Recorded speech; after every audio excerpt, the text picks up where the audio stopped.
So our next speaker is Anisha Banerjee. She's a PhD student at the Chair of Communications Engineering, Coding and Cryptography group at Technical University of Munich, and she's supervised by Professor Antonia Vectorti. So she also works for 6G Live project, and today she will discuss the error correction with nanopore sequencing. Okay, hi. Thank you for the nice introduction, and thank you to the organizers for this very nice workshop. So yes, I'm Anisha, and I work on error correcting codes for insertions and deletions mostly, with some focus on DNA-based data storage. And I particularly like nanopore sequencers, and you'll find out why today. So the motivation behind nanopore sequencing, and this talk in particular, is because DNA-based data storage is something very exciting, and all of us should be very hyped about it. What is it exactly? It's a molecular storage technology based on our favorite molecule, DNA. And how it works is, that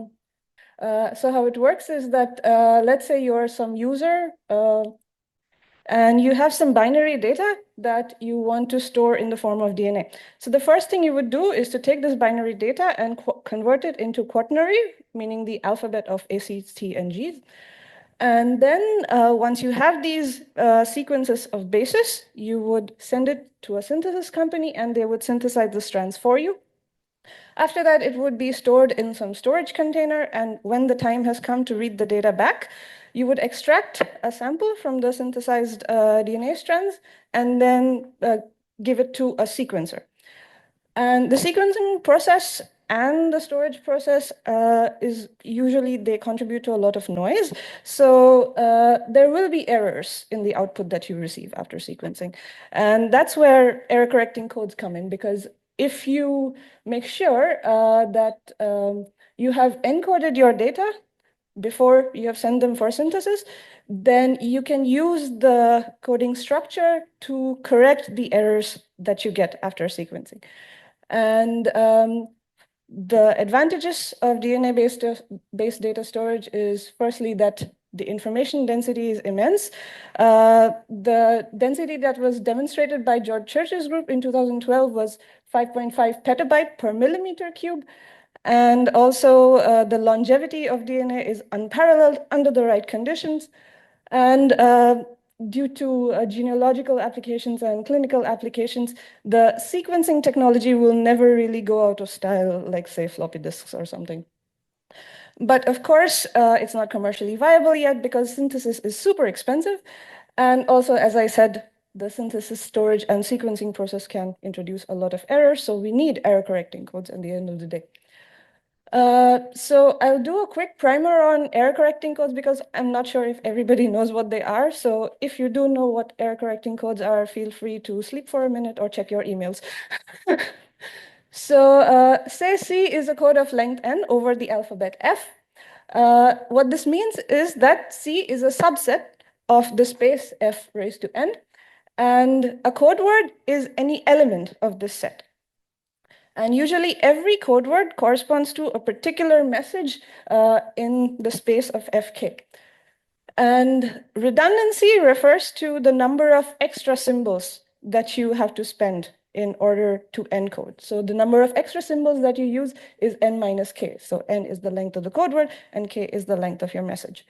So a quick example, say this is a very simple code of exactly two code words, 000 and 111. So this code is over the binary alphabet, 0 and 1, and the length of the code is 3. So because this code has exactly two code words, it means that you can only encode two messages, each of length 1. So let's say the message 0 maps to 000 and the message 1 maps to 111.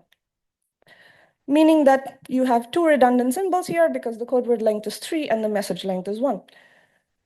And why is this useful is because it can correct one substitution error. And because let's say I pick any code word in this code for transmission through a channel that can introduce at most one substitution error, then despite this error, I can actually recover the original code word, because let's say 000 after transmission becomes 010, you can do a majority vote and decide, okay, it was indeed 000 that was transmitted instead of 111.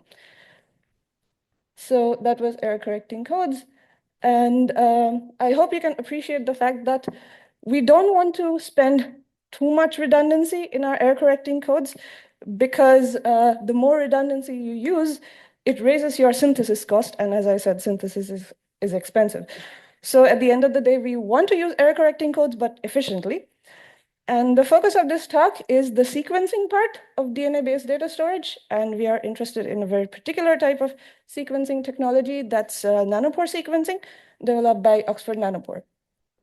So here's how it works. This is a clip I took from their website. So how it works is there are usually two salt solutions separated by a membrane. And inside the membrane, there is a nanopore. And let's say you give it some DNA strands that you want to sequence. So what happens is the DNA strand, while it enters the pore, it dehybridizes. And one of the strands is translocated through this pore by this pink little motor protein you have on top. And because usually there's a voltage applied across the membrane, you will get these current signals. So the input to this nanopore is the DNA strands. And as output, you get these current signals. And now these current signals will be fed to an algorithm called a base caller. And then the base caller will tell you what it thinks the sequence of bases in that DNA strand were. So nanopore sequencing is exciting because it can read very, very long DNA strands, much longer in comparison to its competitors. So usually between 10,000 to 100,000 bases long. And also it allows for real-time analysis, which is super interesting for us. But the problem again is error rates, because this process can introduce insertions, deletions, and substitution errors. And for each of these kinds of errors, the error rate lies somewhere between 2 and 3%, which is not great. So I talked about error rates, but what causes these errors? So you can see that the pore is a bit wide. So in practice right now with the current chemistry, it doesn't hold one base within the pore, but the pore contains 9 nucleotides at the same time. So meaning that whatever current output you get from the nanopore, it's not a function of one base, but like 9 bases. So there is some intersymbol interference effects happening. And also the translocation of the strand through the pore doesn't happen uniformly. So the speed is irregular. So you can think that the strand is sometimes skipping forward or backtracking. And of course, the measurement of the current won't be perfect. There will be some measurement noise. So you can think of them as substitution errors. So we begin by thinking of how to model this nanopore sequencing channel. And the naive way to do this is just think, okay, this channel introduces random insertion, deletion, and substitution errors into my input. And this used to be done for quite some time, but this approach isn't optimal. Firstly, because it's assuming that the insertion, deletion, and substitution errors happen randomly anywhere, and reality is way more complicated than that. And also, it doesn't really account for what we know about the physical characteristics of the nanopore already. So one solution to address these problems is to improve the base colors, right? So we won't get so many errors in the output in the first place. And that is difficult to do because most of the standard base colors today, they are basically neural network models built on top of hidden Markov models. So they are black boxes. We don't know how to interpret them, and they are not flexible. So what we can do is focus on the pore. And from the theoretical side, we can try and develop faithful mathematical models to encapsulate the behavior of the nanopore. And on top of that, we can try and think of error correcting codes designed specifically for the nanopore. So there has been some work already in trying to develop good mathematical models for this nanopore and to try and develop bounds on capacity bounds for this channel. What I'll be focusing on is this first paper by Mao and Degavi and Kanan from 2018. And they imagined a nanopore like this. So this channel model that they developed for the nanopore has three main components. The first part is the intersymbol interference part, because as I said, the pore holds multiple bases within the pore at the same time. So you can think of the ISI part as a window of length L that slides over your DNA strand.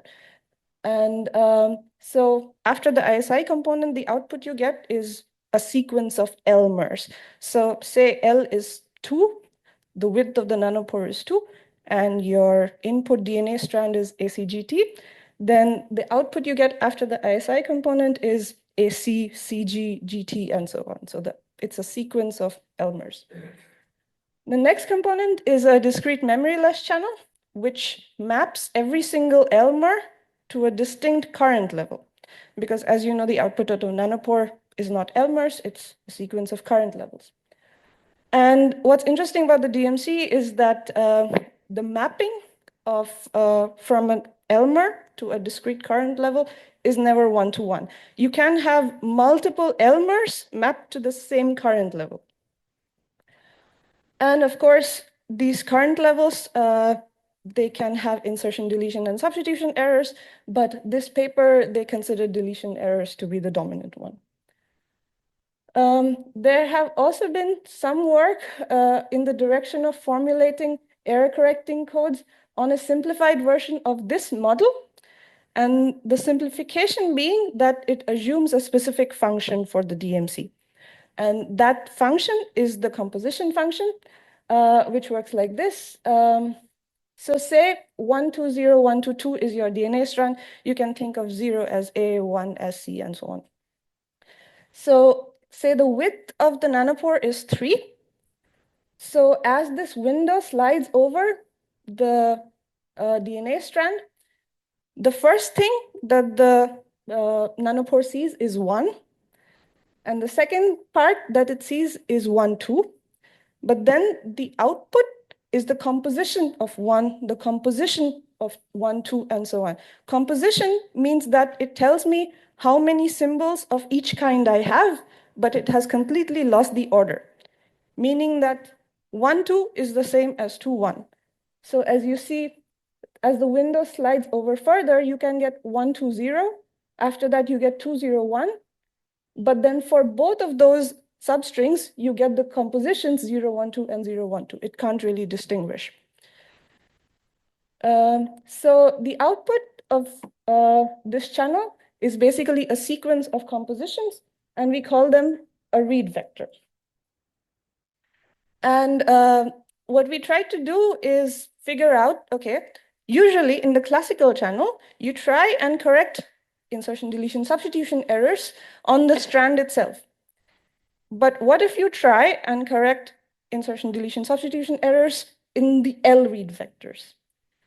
And this is cool because read vectors usually have some structure packed into them, so they're not completely random.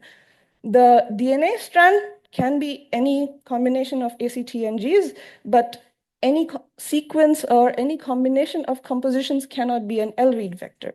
So you can try and exploit the structure to get more efficient error-correcting codes. And this table exactly shows how efficient you can be.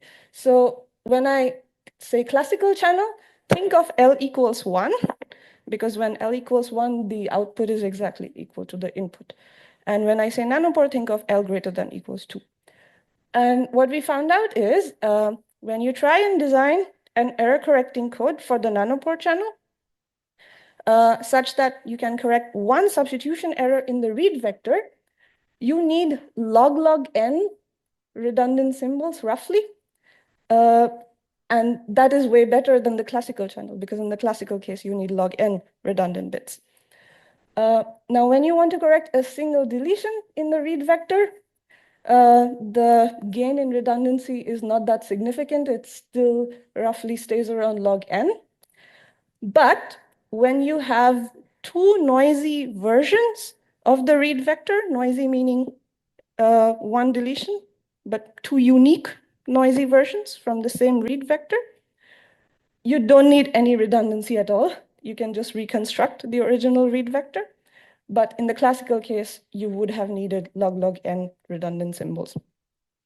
So this model basically gives us an intuition that if you try and exploit the redundancy that's introduced by the nanopore due to these intersymbol interference effects, you can achieve significant gains in the redundancy.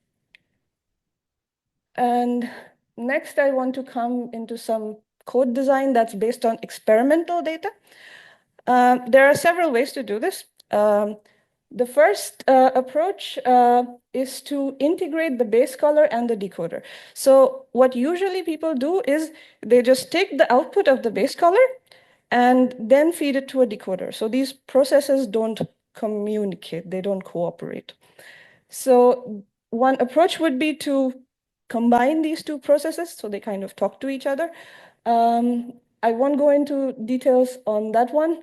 And there's another work by a former colleague of ours at TUM. What they tried to do is, so I said before that the naive approach assumes that insertions, deletions, and substitution errors happen anywhere randomly. But in reality, the probability of insertion, the probability of deletion, it all depends on the specific Elmer that's in the pore at any given time. So what you can do is take experimental data and try and learn all the Elmer-specific error probabilities and account for them in your code design. And they have shown that doing this can, again, give you a huge saving in redundancy. But what I want to talk about is the squiggle codes approach, because I think it's the easiest to explain. This is work by Emanuele Viterbo's group in Monash University in Australia. And they look at the nanopore channel a bit differently. So let's say the input to your nanopore is this DNA code word GTCAT. And ideally, if the nanopore channel was completely noise-free, it was working perfectly, you should get this neat little sequence of discrete current levels, and it's called a squiggle. But now remember that the translocation of the strand through the pore isn't happening at a regular speed. So due to this, every sample in the squiggle can be randomly stretched or duplicated by some random amount of samples. So this is the duplication phase. And so as you see, the first high current level is stretched quite some bit, and then some are not duplicated to that extent and so on. So usually the duplication follows a geometric distribution. And also because you know that the measurement is never perfect, the current levels are never that smooth. There'll be some jitter in it. So this noisy sequence of current samples is the final output of your nanopore. So imagine that you want to design an error correcting code for this channel, right? So what you would want is that your code is such that any two distinct code words have their squiggles such that they are still very well distinguishable despite duplication and despite measurement noise, right? And this is exactly what they try and do. They use some graph theoretic techniques and some maximum likelihood tools to design their code such that any two code words, they have very distinguishable squiggles despite duplication and measurement noise. And because it's very computationally expensive to design very long code words this way, what they do is they design very short codes. And after that, they kind of pad their code word with homopolymers on both ends. So here you see it's TTT on the left and CCC on the right. And what that gives you is like these relatively flat levels on the left and the right. And after that, if you want long code words, just attach another code word at the beginning or at the end. And in this way, you have very long code words. And however, one disadvantage of their approach is that their code design assumes very stable error rates. So they use a bunch of insertion, deletion, and substitution error rates, and they design their code based on that. But these error rates, they can change across like how often you're using the pore on lab preparation steps and so on. So there is room for more research, more improvement. All right, so yeah, that was my talk. Just a quick recap. We talked about nanopore sequencing and its unique physical aspects that makes the process so noisy. And we talked about how you can go about formulating error correcting codes designed specifically for the nanopore sequencer, so you don't pay so much in redundancy as you would do if you didn't account for the physical features. Thank you for listening.